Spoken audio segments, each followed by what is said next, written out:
প্রশ্ন 18 লাস্ট সেটের লাস্ট অঙ্ক বলছে কি পি এর মান কত এক্স এলিমেন্ট এন মানে এখানে বলছে যে যে সংখ্যাগুলোকে স্কোয়ার করলে 16-র চেয়ে বড় অথবা 16 সমান হবে আর কিউব করলে 125-এর চেয়ে ছোটো অথবা তার সমান হবে। হ্যাঁ 125। আচ্ছা পরে আমি দেখাচ্ছি। দেখো এই শীটটা কি লিলিমার? ওর লেখা অস্পষ্ট আসছিল তারপর আমি ওকে ওকে ওকে এই কারণেই ব্র্যাকেটটা বাঁকা। আচ্ছা এই কিউ এর মানটা লক্ষ্য করো। কিউ এর মানটা বলছে কত এ এলিমেন্ট এন এবং এনে একটা কি দিছে মিডল টার্ম বুঝাই তো গেছে। মিডল টার্মটা করলে যা আসবো তো তাই আর একটা ফাংশন দেওয়া। চলো অঙ্কে চলে যাই। পি সেটকে তালিকা পদ্ধতিতে প্রকাশ করো। পারবো না কি পারবো না? তো এই যে এখন আমরা ভেঙে দেখাই দিব কারণ যেহেতু শুধু এটা তালিকাটা চেয়েছে কিন্তু অঙ্ক করার সময় ভেঙে দেখানোর দরকার নাই। এই যে দেখো পি সেটকে বলছে কত যেগুলোকে স্কোয়ার করলে তুমি অযথা 1 2 এগুলো করে লাইন বৃদ্ধি করে লাভ নাই।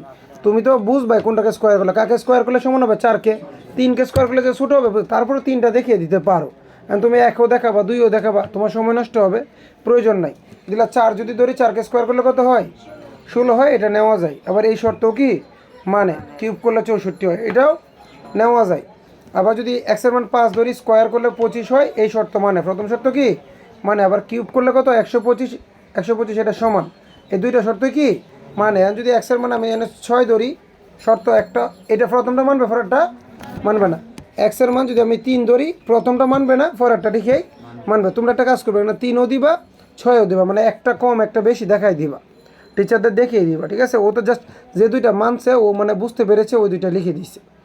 তোমরা একটা যে মানে না এটাও টিচারকে শো করে দিবা আর ছোটোটা আর একটা বড় হয়ে যায় সেটাও শো করে দিবা মানে আর ছোটো নিয়ে লাভ কি আর বড় নিয়ে লাভ কি। আশা করি বুঝতে পেরেছো পি এর মানটা 4 5 কত ক নাম্বারটা লক্ষ্য করো। কতে কি বলছে P union Q P slash Q union P Q slash P union P intersection Q. এটা অঙ্ক হইলো একটা সবগুলোর মান বের করবো মান বের করে ইউনিয়ন করবো শেষ।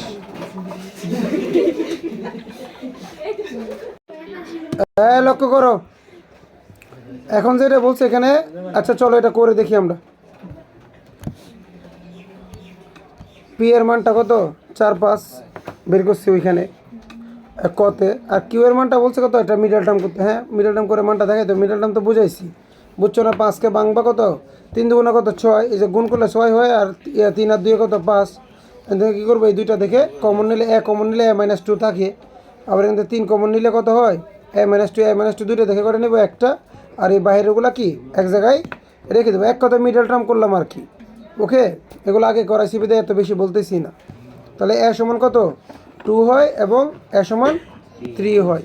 ক্লিয়ার? কিউ এর মান হচ্ছে 2 3 কিউ এর মান কত তো এই ইউনিয়ন করবে ইউনিয়ন করতে তো জানো না ওকে।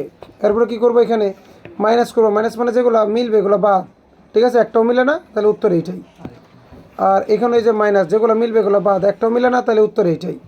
এরপরে কী করবা ইন্টারসেকশন করবা যেটা মিলে একটাও মিলে না তার মানে ফাঁকা সেট সবগুলোর কী করতে বলছে এইটার উত্তর এটা উত্তরে সবগুলো ইউনিয়ন মানে কি শুরু থেকে বড় উত্তর এটা আসে শেষ। লেফট হ্যান্ড সাইড সমান রাইট হ্যান্ড সাইড বুঝতে পেরেছো?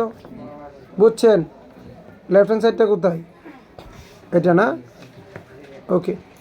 আচ্ছা গ নাম্বার কী বলছে দেখো লাস্ট এই যে ফাংশন এখানে ডাইরেক্ট ফাংশন তাহলে এখানে তো বুঝাইতে যাচ্ছে আগে কত 1/z² মানটা বের করবো 1 তো এই যে যেখানে এফ এর মান যেটা দেওয়া আছে এফ এর মান কত যে জেড এর মান দেওয়া জেড এর জায়গায় z² লিখবো আর কিছু আছে এন এফ ওই মানটা এখানে বসাইলে অঙ্ক শেষ। আগে আমরা বের করবো 1/z²। আমরা কিন্তু এটা করতেছি না আগে জাস্ট এই দুটুকু করবো তাই না। চলো এই দুটুকু আমরা করি দেখাও। এই যে এটা আমার দেওয়া ছিল এখানে এটা কি আমার দেওয়া ছিল তো দেওয়া থাকলে এখানে যে জেডের জায়গায় কী লিখবো 1/z²। এই জেডের জায়গায় এই যে 1/z² 1/z²। 4টা কোথায় ছিল গুণে উপরে যাবে ঠিক আছে। তো 4 এরপরে তো লসাগু করতে এটা তো জানো লসাগু z² যদি কমন নাও z² কাটা এই যে 4 বসে যাবে এটার সাথে ডাইরেক্ট গুণ হয়ে যাবে z² রেখে z²। এবার চলো নিচেরটা লসাগু করি এই z² যদি তুমি কমন নাও z² যদি কাটা 4 বসে যাবে এবার এটা যদি কী করো এটার সাথে নাও z² রেখে z²। এটা কিন্তু প্লাসই থাকবে আর উপরে এটা কি ছিল সামনে মাইনাস ছিল তো জেড স্কোয়ারই তো, মাইনাস থাকলে কি আর প্লাস থাকলে কি, একটাই তো। এখানে তো আর রাশিটা মানে বেশি বড় না, রাশিটা কি বড়, এখানে তো রাশি নাই, মানে একটাই পদ। কয়টা পদ? একটাই, না চিহ্ন পরিবর্তন হবে না।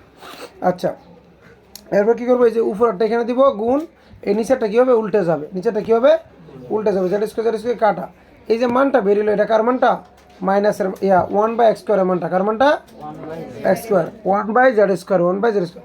এবার আমার অঙ্ক যেটা ছিল, মেন অঙ্ক এটা ছিল না, তো আমি তো এই দুটোর মান বের করতে বলছি, এই দুটো জায়গায় দুটোর মান বসাই দিব। ক্লিয়ার? এটা জায়গায় এটার মান বসাই দিই, মান বসাই দিলাম, এই যে মান এটা পাইছি আমরা, সবচেয়ে সহজ অঙ্ক। মান বসাই, মান তো আবার লসাগু হয়, লসাগু নিলাম, লসাগু নিলে কি, এই লসাগু কাটা, কাটা দিলে যে উপরে এই যে 4 - z স্কোয়ার, এরপরে কি এটা কি আবার ওনার সাথে গুণ দিলে কত হবে, এটাই হবে, এই যে 4 + z স্কোয়ার, কাটাকাটি, ঠিক আছে, কাটাকাটি পরে।